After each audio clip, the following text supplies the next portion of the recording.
Hi guys, this is another triple stack 4 dual pole motor. Well, it's a 12 dual pole motor almost. So this is just going to run it quickly at 12 volts, and what we have here is different spacing. This one has a single space between the rotor and the coils, as well as the bottom one. The rest of them have double spacing, which is a little light for this to run, but it's quite difficult to get started with the magnet lock when all of them are done that way. So it's up to the customer. I'll leave them double spaced and they can make it single spaced if they want to. So the same thing as the bigger motor, we have here a potentiometer in which adjusts the on time. So as the magnet passes the Hall here, and right now they're positioned right over each magnet, or each magnet is positioned over each coil. Now they're going to fire, they're going to turn on when the Hall passes over the South Pole magnet here. And then this pot will adjust how long that is on, right? And what we have then is with 24 volts, we want to make that on time shorter. So we want to turn down that pot a little bit more and not go right up to the maximum. And if we were to go higher voltages, we'd have to lower that as well. So we have one battery charging right here, this meter, and this one is powering the motor.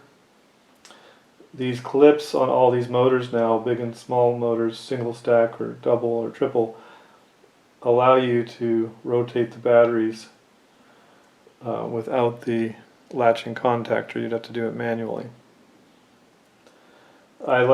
The reason why we went to this is because these need to be hardwired because people accidentally disconnect them. There you go. And then they might blow out the MOSFETs there.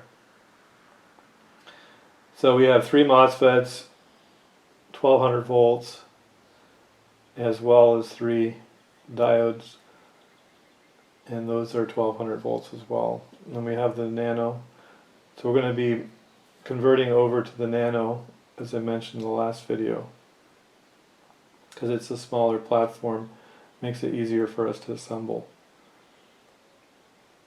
So let's give this a spin, get it started.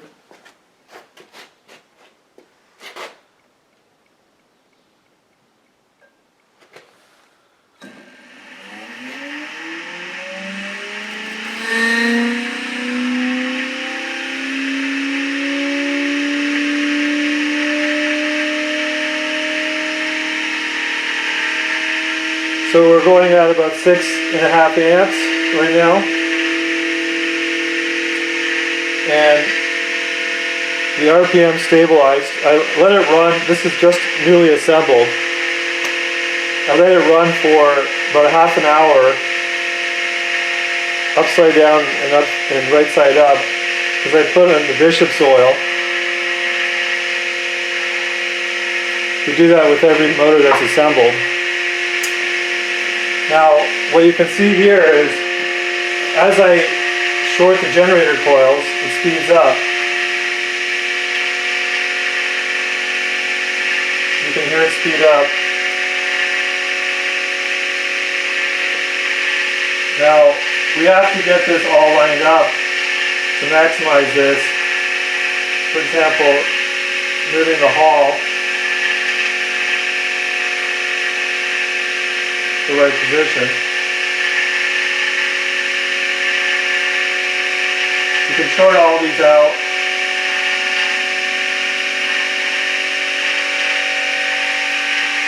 Now it can draw more amps depending on where we move it.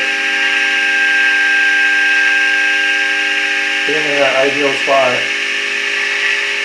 So again, we can turn down the pot, or we can move it up. Now, these generator coils will work better if they were close, if there was a less gap there. And 24 volts makes more of a difference.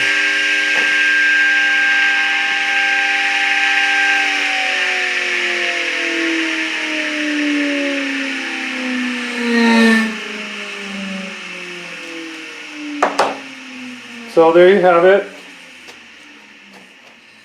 This is the second one we've made available. I think next time we'll have probably 2 inches shorter on the shaft here. It's pretty high. Can't even see it in the picture here.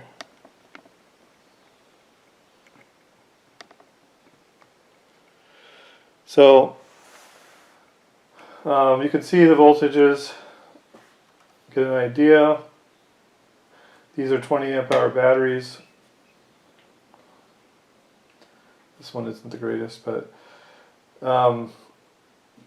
yeah, so there you have it.